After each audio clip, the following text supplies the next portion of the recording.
রাজধানীর উত্তরা দিয়াবাড়ি এলাকায় মেট্রো রেলের ডিপোর রেলওয়ে ট্র্যাকে বসানো হয়েছে প্রথম মেট্রো রেল কোচ।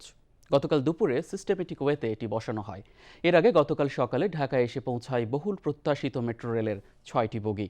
মেট্রো রেলের বগিগুলো দেখতে সেখানে ভিড় করছেন অনেকে। কর্মকর্তারা জানিয়েছেন, খুব শীঘ্রই এই কোচগুলো সংযুক্ত করে পরীক্ষামূলকভাবে চালানো হবে। শেখ আলীর রিপোর্ট। মহামারী করোনা ভাইরাসেও বিরূপ প্রভাব ফেলেনি দেশের প্রথম দ্রুতগতির গণপরিবহন মেট্রো রেল প্রকল্পের নির্মাণ কাজে।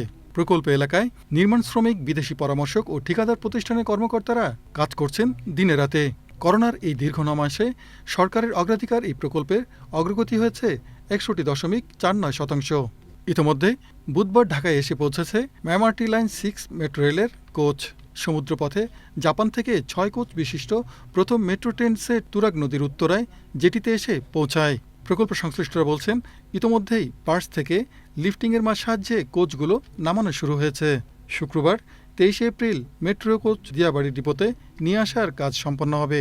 এর মধ্য দিয়ে দেশের প্রথম উড়াল মেট্রো রেলের কাজের অগ্রগতি আরও এক ধাপ এগিয়ে গেল। প্রায় ২২,০০০ কোটি টাকা ব্যয় রাজধানীর যানজট কমাতে উত্তরা থেকে মতিঝিল পর্যন্ত উড়াল পথে চলবে মেট্রো রেল। ২ ভাগে ভাগ করে নির্মাণাধীন প্রকল্পের প্রথম অংশ উত্তরা থেকে আগারগাঁও পর্যন্ত পূর্ত কাজের অগ্রগতি ৮৩.৫২% এবং দ্বিতীয় পর্যায়ে নির্মাণের জন্য নির্ধারিত আগারগাঁ থেকে মতিঝিল অংশের পূর্ত কাজের অগ্রগতি ৫৭.৬৮%। শেখ আলী, বাংলাদেশ টেলিভিশন।